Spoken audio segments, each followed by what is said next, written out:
Death.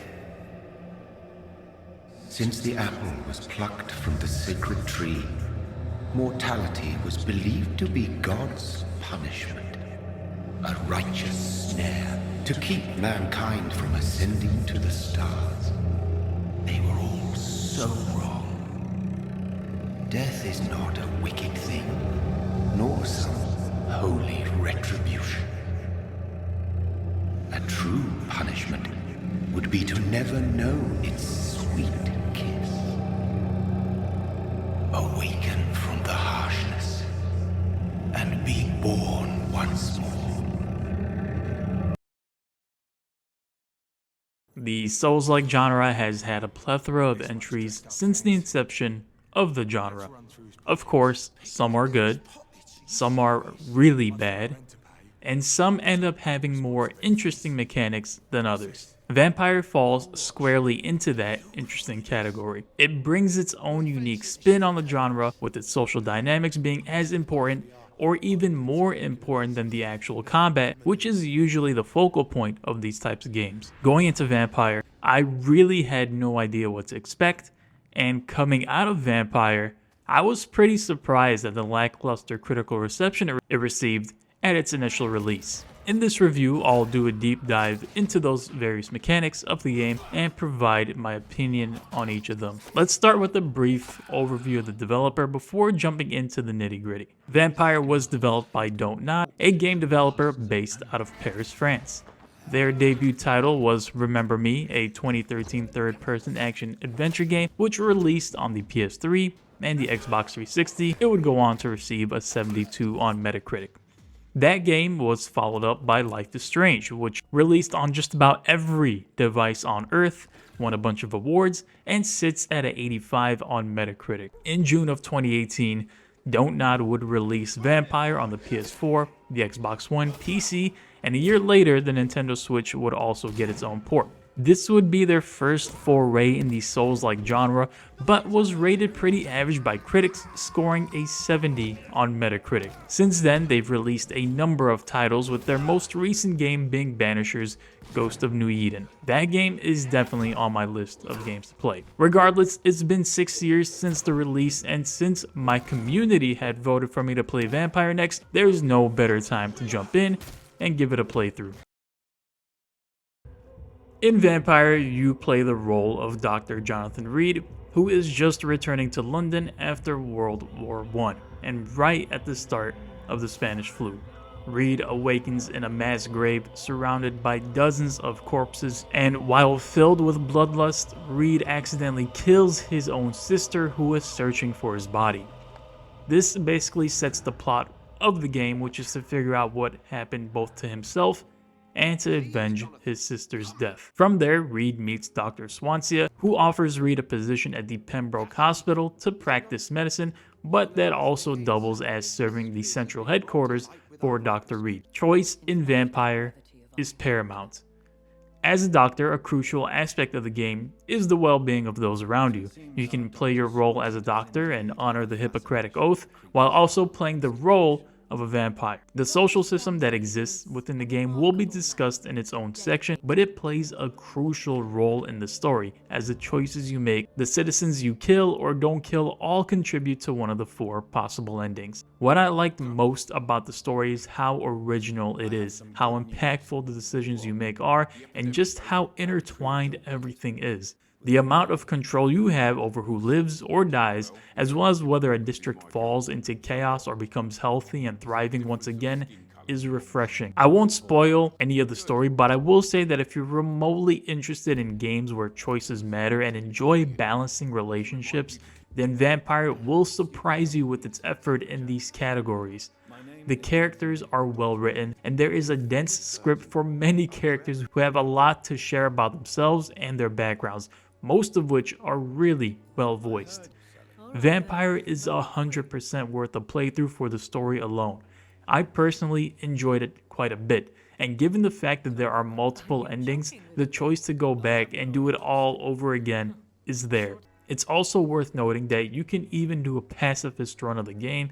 Sure, there are some mandatory bosses, but outside of that, combat can be completely avoided. So let's dive into gameplay. At its core, Vampyr is a Souls-like. You run around semi-open world areas, open shortcuts, find hideouts which kinda serve as bonfires, fight bosses, then level with the XP you get. If that formula doesn't scream Souls-like, then I don't know what does. Now, combat in Vampyr is definitely not its strong suit. If I was playing Vampyr for the combat alone, then I would have put it down within the first hour. To start out, you have your basic attack, a dodge ability, you have your triggers which kind of serve as various abilities that are either defensive or offensive, and finally an ultimate ability. I'll go in depth into the skill tree in a later section, as well as give you a better idea of what build choices you have. Now, Reed can wield different types of weapons. You can wield a one-handed axe or hatchet while also wielding something in your offhand, which can either be a pistol or a shotgun,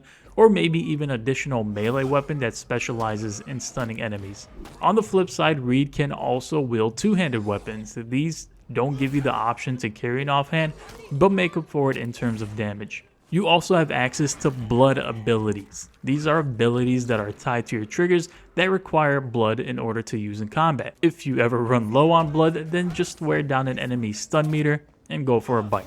The flow of combat in Vampyr is what you would expect out of really any Souls-like, which basically consists of performing a short combo, dodging away, and letting the enemy play through their animations before jumping back in for another combo. Of course, you can mix in blood attacks and ranged weapons to change up the pace, but I truly didn't find the combat that engaging.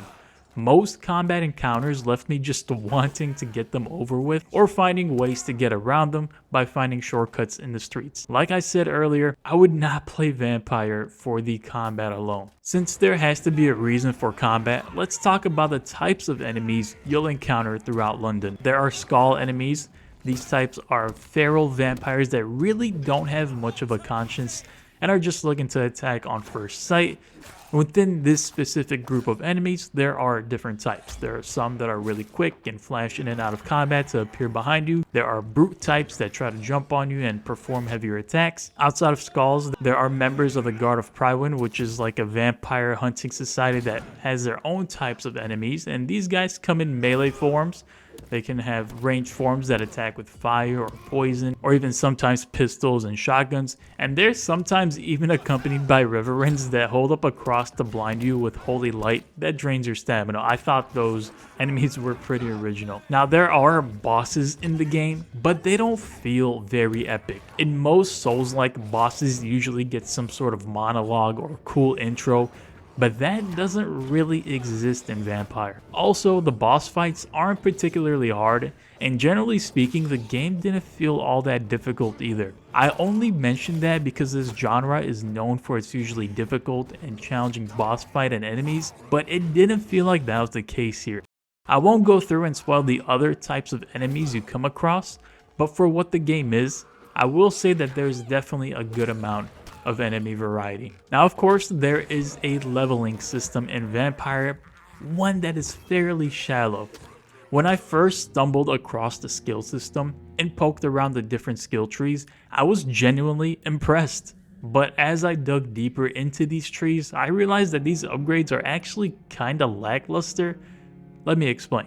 The skill tree is broken up to 8 different categories, 4 of which are passive skill categories and 4 of which are active skill categories. Passive skills include your health and stamina, how much blood you can have, in other words, how much of a specific resource you have for performing special abilities, how much blood you gain from biting, how much damage you do from biting, and how much you can heal from biting. And finally, the amount of syringes you can carry, as well as how many bullets. Now, if that sounds a bit underwhelming, well, I'm right there with you. Let's dig in to see what kind of upgrades we can make. The body condition passive is a perfect example of first being impressed with how big the skill tree is and then realizing how lackluster it is. Each level you put into body condition simply increases your health bit by bit. Even the later levels are just health upgrades. I would have loved to see some additional passive bonuses for maxing out a skill line. The same applies to the other skill lines. Each one just increases on the previous one little by little. It never felt like a real big upgrade was ever made. And since the enemies in the game are either leveling with you or are slightly above you, these types of upgrades really only ever leveled the playing field rather than making you feel more powerful. The active skills, to their credit, have more branching paths, which gives you the slightest bit of build options. There are 3 different types of aggressive skills that vary a bit from one another in terms of range and damage. Digging into the Blood Spear, which is the one that I chose to specialize in, we can see that there is indeed a branching path which modifies your Blood Spear to either be a single large spear or split into 3 separate spears. These upgrades cost a ton, and you may need to take a life or 2 if you really want to start maxing out these active skills. Regardless, the skill system is there and serves a small purpose, but I never really looked forward to that next small health upgrade or damage boost. There is also a weapon upgrade system in place. These upgrades do cost various crafting materials that become more rare and costly as you descend down a specific weapons tree. As you unlock a level, you can choose a specific perk. For example, this barbed cudgel I was using allowed me to either increase the damage by 10% or do more stun damage per attack. The next level allowed me to either decrease stamina consumption when I was using the weapon or add more stun damage. Different weapons allow for different types of upgrades. Some one-handed weapons may offer perks for life stealing, and some ranged weapons may offer perks for faster reloads or more damage. This additional upgrade system is definitely welcome and offered more variety, but just like the skill system, it doesn't offer much depth. Now, I would be doing this game and all of you a disservice if I didn't mention the expansive social system in Vampyr. The social system is by far the game's most important aspect and likely had the most care put into it, judging by how much it affects the game in general. To start, the game is broken up into 4 different districts, each district housing a number of NPCs. Each district also has a health status, and these 6 statuses are determined by you, the player. See, as Dr. Reed, your job is not only to uncover your own mysteries, but also be a servant to the people around you. Every NPC in Vampyr is another opportunity for you to kill and feed on, or for you to help become healthier and get to know better. For example, each NPC will have a blood quality bar that increases based on how well you know them by uncovering hints and speaking to them one-on-one, or by healing them of any potential ailments they'll have by crafting medicine for them. As they become healthier, they become worth more and more XP. It's an interesting system that really tests your morals.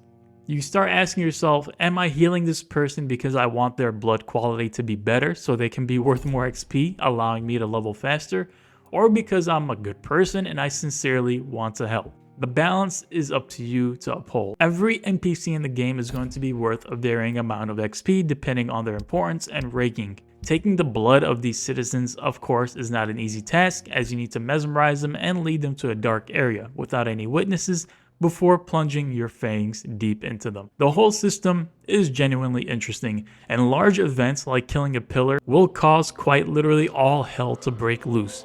People will talk about it, merchants become more expensive, and the local newspaper will even write about it.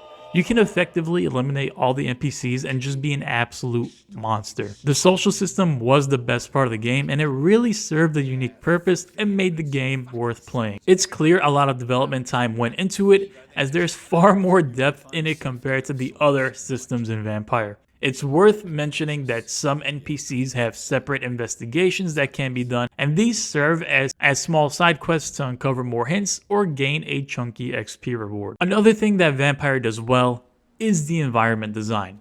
The lantern-filled streets of London serve a perfect backdrop to the gloomy atmosphere filled with a dense fog and periodic rain, all while violin melodies play as you roam the streets. The moments where the game has neither enemies nor NPCs, but rather you just navigating the dark, dreary streets of London shine brightest. The artists of the game delivered on the setting, and walking through the various neighborhoods felt immersive. The city really felt like it was in pain, and my decisions to hurt the citizens only added to that somber feeling.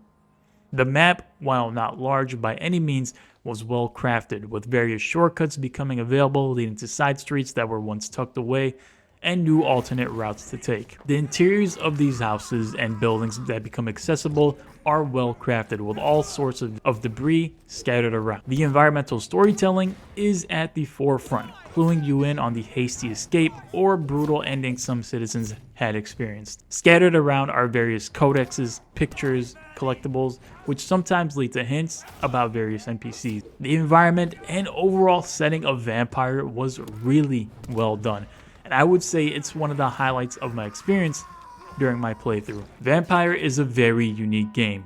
I've genuinely not played one like it before.